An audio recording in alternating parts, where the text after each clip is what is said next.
Greetings, everyone. Thanks for tuning in to another episode of Topic UFO.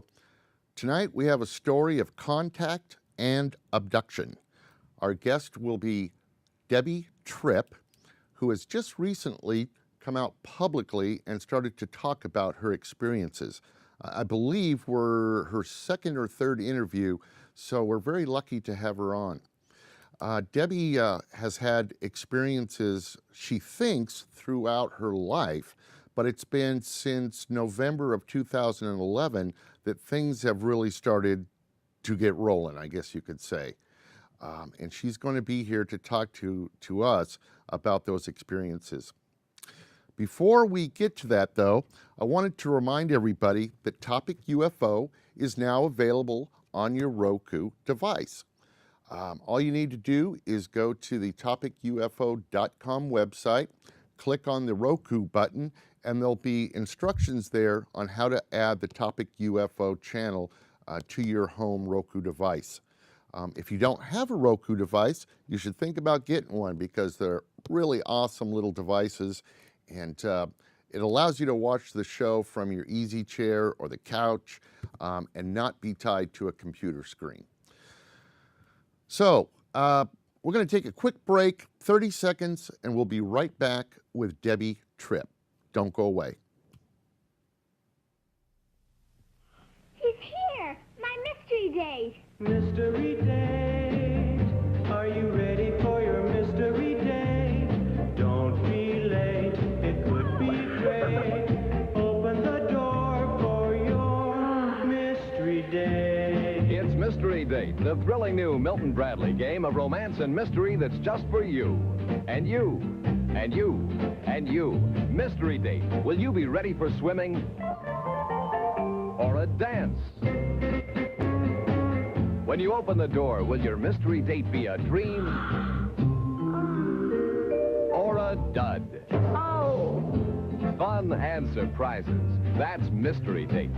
Remember, Milton Bradley makes the best games in the world. So, girls, Open the door for your mystery date. get Mystery Date. Welcome back, everyone, and thanks again for joining us here at Topic UFO. As I said, tonight's story is one of contact and abduction. So I think you're going to want to sit back and listen to this one. Our guest again is Debi Tripp, and she is joining us right now. Debi, are you out there? I am. Hi, Rick. How are you? I'm doing great. Thanks so much for taking time out for us today. Thank you for having me. Well, you're very welcome. I know that all of this, talking about this, is kind of new to you. So Yes. I feel honored that you chose Topic UFO to be one of your first few interviews. Thank you. Well, I'm happy to do it and hope it'll be okay. Yeah, and hopefully, I'm sure it helps people that may be where you were a couple years ago or something, that have wanting to talk about it, but just need that little oomph to do it. Yes. So Debi, tell us, how did all this start? And just take it from the top. Okay. Well, it's been about 16 months or so since my first conscious memory of any type of contact. In researching and talking with my parents and things, it's probably been going on since childhood, which you hear a lot of contactees say. But my first conscious memory was in November of 2011. And it was your typical, it sounds so cliche, but it was me looking up at the bottom of a ship, and a big beam of light came down, and I felt that suction of it sucking me up into the ship. And I was trying to fight it with all my might. And a male voice spoke and said, "Now, Debi, we need to do this. Just relax." And I was like, gosh, it felt as if I had done it 100 times before, and I just kind of gave in. I just kind of surrendered, and I had that thought in that moment of, here we go again, and everything went black. So I don't have any recollection of what happened after that point. Um, this was in around 6:30, 7 o'clock in the morning. So you were in bed I when was this in happened. bed and I thought it was a dream. And I chalked it up to a dream. And I remember, and I'm not one that gets nightmares or terrible dreams, and don't often remember my dreams. So this shook me to the core. And when I woke up, I called my husband and I said, "Where are you?" And he was taking our daughter to school. And I said, "You've got to come home as soon as possible. I'm just a wreck." And it took me a little while to calm down. But at that point, I assumed it was just a dream. So then we go to January of 2012, about 2 months later. And this time I was in bed reading, and I had just shut my light off to kind of, snuggle into the covers. And as I'm getting situated, I hear a noise in my living room. And then I heard a noise in the kitchen. And it was obvious enough that I went to wake my husband up and say, "Hey, go check this out," like I normally would when I hear a noise somewhere in the house. Yeah. Except as I went to speak, I could not move my body at all. And I heard this roaring hum in my right ear, and blue light flooded the whole room. And I kept hearing like this scurrying, like little people scurrying around. And in that moment, I thought, "Oh my goodness, that wasn't a dream," thinking back to the November event. I mean, it was just this instant confirmation that I am wide awake. I just shut the light off. I'm hearing noises. I'm trying to wake up my husband. And all of that happened. So as I'm in that state of not being able to move, and you panic. I don't know if you've ever felt that, because we all go through sleep paralysis every night. And so, it's like that. You can't move. My eyeballs could move though. And I was kind of looking around the room, and to the right, because my husband sleeps on the right-hand side of the bed, I could see a small gray. I could only see him from about the chest up. And he was glowing blue. And it was this brilliant electric cobalt type of a blue color. And I remember thinking, how odd. I didn't know they were blue. You think of the typical Hollywood little gray alien. And I remember just taking a note of that. And the whole room was just with this blue light.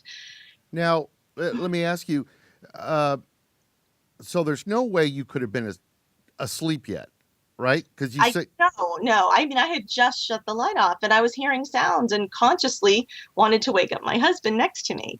And he did not wake up during No. when the blue light flooded the room and all this. So he just was laying there asleep. Right. Oh my God. Yeah. And so, okay, so everything goes black. So I'm panicking. And I've heard that if you really start to panic, they'll just knock you out. So, everything went black. Now, I don't sleep well at night. So, and we have a digital clock kind of directly across from where we sleep.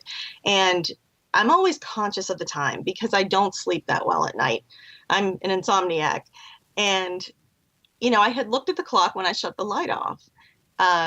And it was maybe about just a little bit after 4:05 or so, when I came to, and whatever that means. It was almost 5 o'clock, so it had almost been about an hour.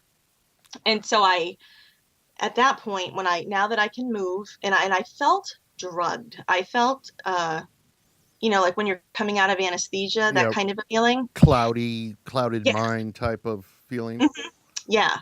And like you can't really move all your limbs really well. You just feel uncoordinated. And so I'm tapping my husband and I'm like, "Wake up." And I'm trying to relay this story to him. He was also just as drugged. I mean, it was like we were both just drunk as could be, and I couldn't get the words out very well. And then we both fell asleep till, a few hours later. And you would think after an experience like that, you would be wide awake and, afraid to go to sleep. Now, the next several nights, I did need to sleep with a light on. I don't blame you there. Yeah, and like still, I mean, it's been again about 16 months, and I have a little salt lamp, with a nice little glow in the room, because I can't be in the darkness. So I basically become afraid of the dark. So Well, I myself and a lot of other contactees will get a little bit of post-traumatic stress disorder after an experience. hmm So it's a pretty common thing. And I was watching a video the other day by Jim Sparks, who has been contacted and abducted hundreds of times, and he had, I was about 18 minutes into the video, and he was talking about being taken the easy way and the hard way. And the easy way is when they kind of float you out a door or a window or the roof. And the hard way is when you have a ship hovering and they just suck you up. And something about that really triggered something. And I had a major panic attack, where I felt like it wasn't, but I felt like my heart was just pounding and I couldn't breathe. And my husband was home, and, he's been so wonderful with this whole thing, because it has changed me as a person. It has changed our lives. And he's been very understanding. Although he hasn't witnessed a being or a ship, he has seen, when I wake up with triangle puncture marks on my leg or my stomach. Y- yeah, I wanted to ask you before we get too much further. Mhm. When the time when you looked over to your husband's side of the bed and you actually saw the entity or the gray, Mhm. can you describe? Do you remember facial features at all about what that entity looked like? Was it the generic looking gray, or were there any differences that you would? No, other than the blue, I would call it a generic looking gray. I saw the big eyes. I didn't really make note of the nose or the mouth. It was because, again, I could only move my eyeballs, and it was just in my frame of vision when I could do that. And it was uncomfortable to kind of keep my eyes over there. So, from what I perceived, it was your typical gray. And Uh, is there when you see something like that, and you're experiencing something like that, is there just this tremendous amount of fear pulsing through your body, or is it like you feel like you should be scared but you're not? What is it like? well, and this is what I like to clarify to people. I didn't feel actually fear of the being. What my fear, I think, was the shock of it all, that shock and awe of, oh my goodness, this is for real. And then not being able to move. I mean, it's such an uncomfortable feeling, and you really feel helpless and at somebody else's mercy. So that scared me, and the experience, the unbelievableness of that experience. I don't know that I still can wrap my mind around it. It's I don't know if I ever will. It's just so unbelievable.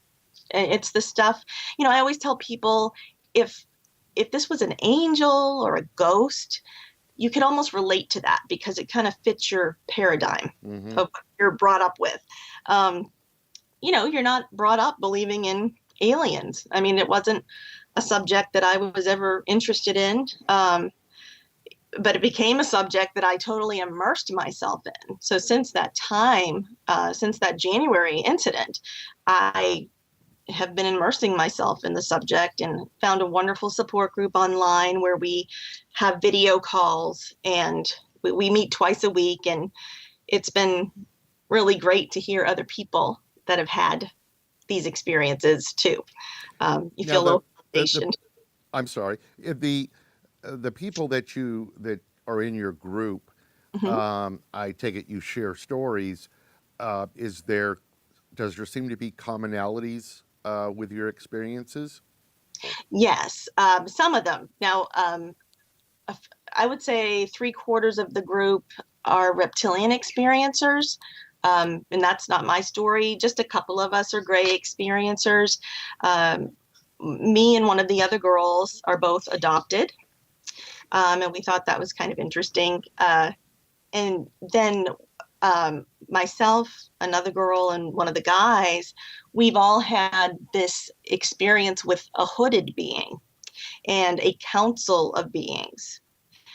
And I thought that was interesting. And that was a recent discovery just a couple of weeks ago, where one of us started talking about being in front of a council. And my hooded being was a female, and I couldn't see her face. And she did have a message. She was telling me to follow the eagle, that the eagle's wisdom is ancient, it's not new. And she kept repeating it over and over and over. And I remember thinking, well, okay, I've got it. I don't know why she keeps saying it. I still don't know what the meaning of that message was. But it was very poignant and memorable. What When- when the entity is talking to you like that and giving you messages, are you able to two-way communicate, or is it always one-way communication from the being to you? For me, it's been one way. I remember thinking things in the moments. I don't know if they picked up on those things or not. So it's hard to say.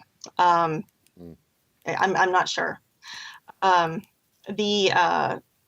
In that particular instance, I was thinking, why does she keep saying it? And I don't know if she heard that or not.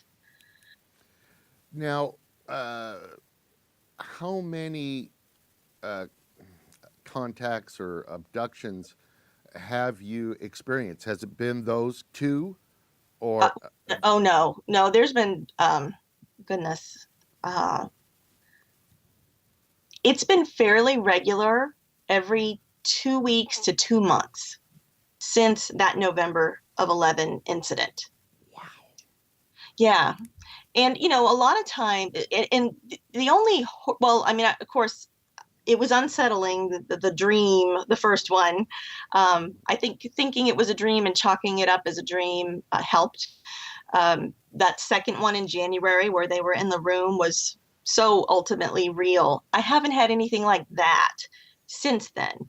Everything else has been I want to say like a dream state, even though I didn't feel completely asleep a lot of the times. And some of the experiences have been very pleasant. I had one where I was laying on my side, and it was like a very mild sleep paralysis. And it felt as if my cells were dissipating, that I was just disappearing. And I remember in that moment also thinking, wow, I wonder if this is what people that describe a near-death experience feel, because it was this all-encompassing love. And I didn't want it to stop. It was just a euphoric type of feeling. And I felt consciously aware. And looking back on that incident, I wonder if that was coming or going, what Jim Sparks calls the easy way, where you are kind of teleported through something, because it really felt like my cells were dissipating. That's the only way I can explain it. And I kind of wondered, was I on my way out or my way in when that was happening? Or it could have just been a funny feeling. But I had never felt anything like that before or since. And that was just a couple of months ago. Well, So, excuse me. Couple of questions, if you don't mind. Number one, throughout these contacts that you've had, experiences, has there been any mention of where these entities are from? no. No. No, and I have not gotten to the point. Were you going to ask them? Yeah. I want to ask them, and I haven't really had. I don't feel like I've had a proper opportunity to do that. I had another experience where I had like this holographic brain in front of me, and they were showing me disasters, like natural type of disasters happening. One thing that was interesting is we had been at a movie theater with my daughter who's 9, and they were showing the preview for the Smurfs, and I jokingly said, "Oh, look, that's like my little blue guy." And that night was when that holographic brain, which was also that brilliant blue color, was presenting itself. And it said, you need to spend more time with your Smurf. Wow. And I thought, gosh, either they have a sense of humor or they're really taking us very literally, when we say things. I don't know.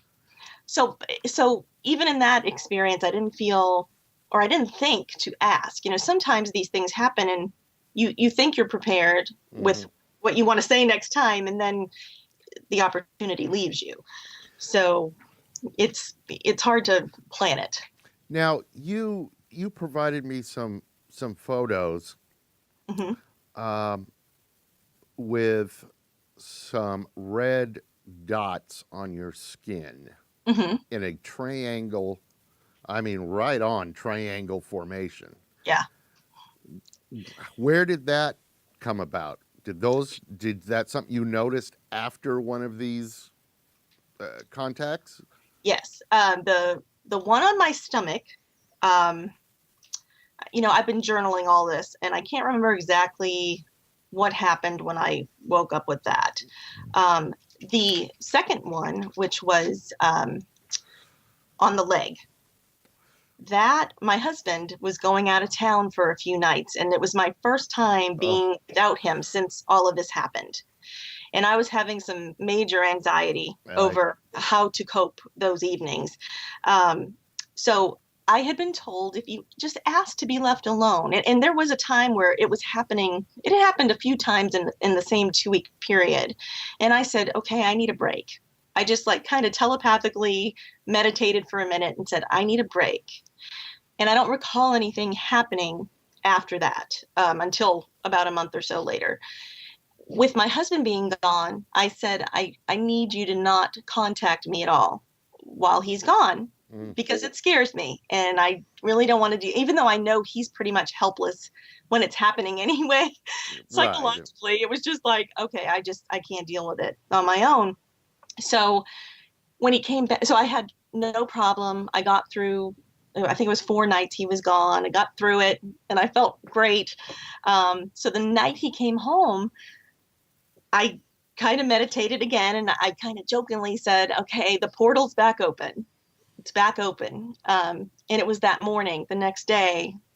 It was actually a little bit afternoon time. I was talking to my mother on the phone, and I was kind of just fiddling with my leg, just kind of stroking my fingers across my knee, the side of my knee, and I felt them. And I looked and I thought, oh my goodness, that's a clear triangle. They were nowhere else on my body.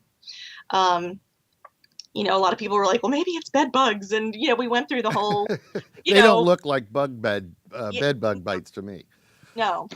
So, yeah. So I thought that was interesting, the timing that it happened right after I said, okay, you have permission to come back in. Now, are these red dots, are they like a little bump? If you ran your finger over them, is it like a little bump?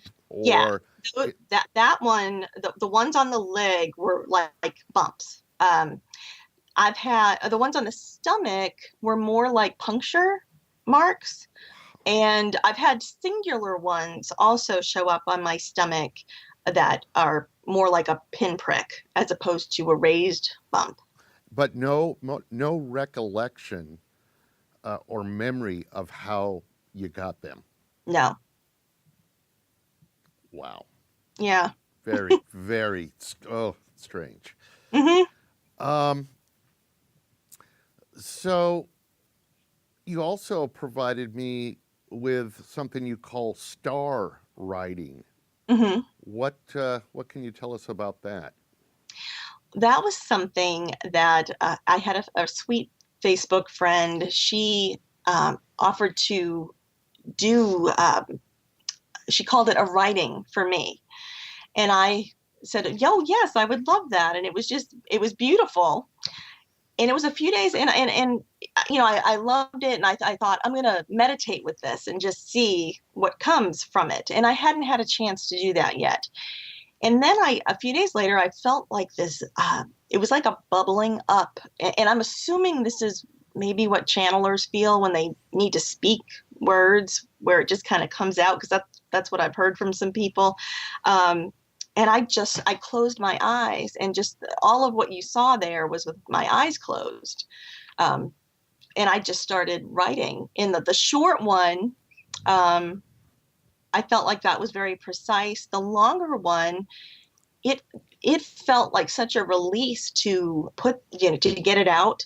And it actually felt as if I was doing penmanship, like cursive writing, but clearly those are also very precise individual characters. And I don't know what it is, or why, what the purpose is. And it could just be my brain's way of processing something. Mm-hmm. I don't know. So I don't claim it to be anything special. But I did talk to the girl who did mine, and she thought maybe something was like a trigger, and activated something in my consciousness that made me do that. Yeah. Very strange. Mm-hmm.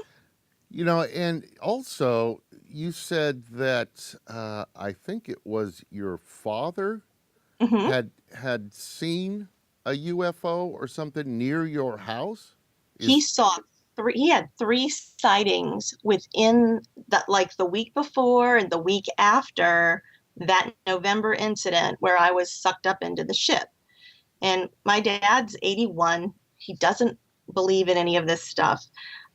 They don't like to, him and my mom don't like to really talk about it. But my mother doesn't walk very well, and he brought her outside. He made her get up out of bed and bring her outside to see these things in the sky that were almost like, I had her draw it for me, and it looked almost like the Olympic rings, but there were just 3 of them. Mm-hmm. And they were, she described it as kind of almost glowing, like a fiery glow. He saw that twice, and so did she. And then he saw something else, she told me, the last sighting he had during that time that he came home, because he walks the dog at around 9 o'clock at night. So this is when he would have these sightings. And he said, I don't know what that was. I can't even describe what it was. And she did not see that one. But I thought, well, gosh, that's very interesting timing that happened right around the time of my experience. And then one of my friends had captured that other photo. My experience was on November 3rd, and that was on November the 6th, where she caught that object or objects in the sky. So. Well, listen, Debbie, again, it's just been a pleasure to speak with you, and I can't thank you enough. What's next for you? You're just going to keep living life and learning and... Yeah, I say I'm taking it one night at a time, and I'm still doing my group. I do have a local group here in Middle Tennessee that has a few experiencers in it that we meet in person. And yeah, I'm just kind of taking each day and night at a time as it comes and getting through it, taking lots of deep breaths. That's the best thing to do, I think. But honestly, I think you'll be just fine. Thank you. All right, Deb. Well, listen, you have a good night, and you, please keep in touch, okay? Will. I'd love to hear how things continue, and maybe we'll have you on again and talk some more. Great. That would be great. Thank you so much, Rick, and thank you for giving us a little platform to share our stories. My pleasure. My pleasure. All right, Deb. Thanks again, and we'll be talking to you soon. Thank you, Rick. Bye-bye. Bye-bye.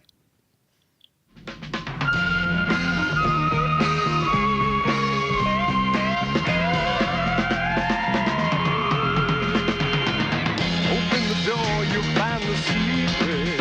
To find the answer is to keep it. You'll believe it when you find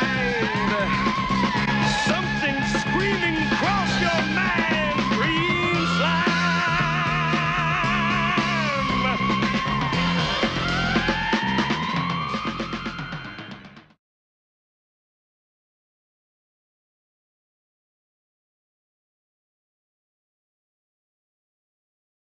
click on the Roku button, and there'll be instructions there on how to add the Topic UFO channel to your home Roku device. If you don't have a Roku device, you should think about getting one because they're really awesome little devices, and it allows you to watch the show from your easy chair or the couch and not be tied to a computer screen. So, we're going to take a quick break, 30 seconds, and we'll be right back with Debi Tripp. Don't go away. He's here! My mystery date! Mystery date. Are you ready for your mystery date?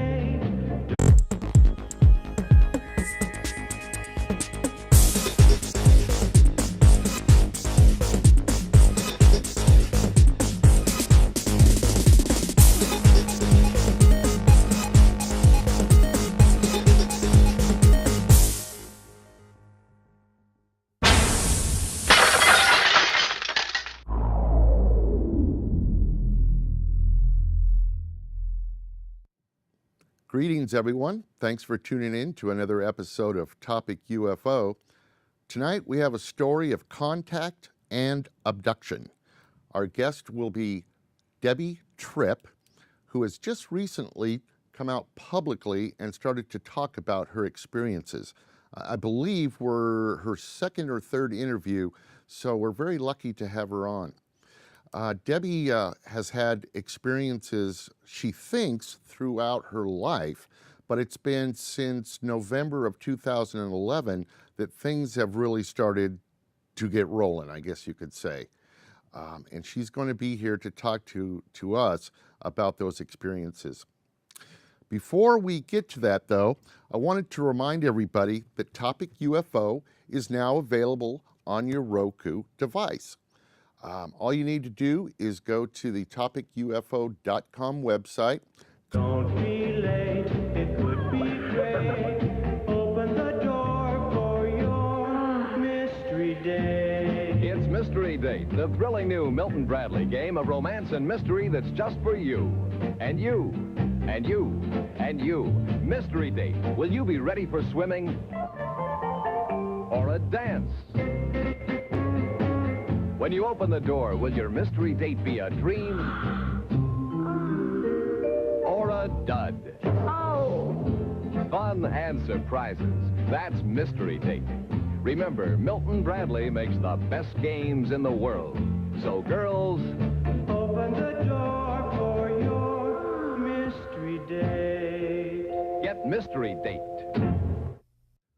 Welcome back, everyone, and thanks again for joining us here at Topic UFO. As I said, tonight's story is one of contact and abduction. So I think you're going to want to sit back and listen to this one. Our guest again is Debi Tripp, and she is joining us right now. Debi, are you out there? I am. Hi, Rick. How are you? I'm doing great.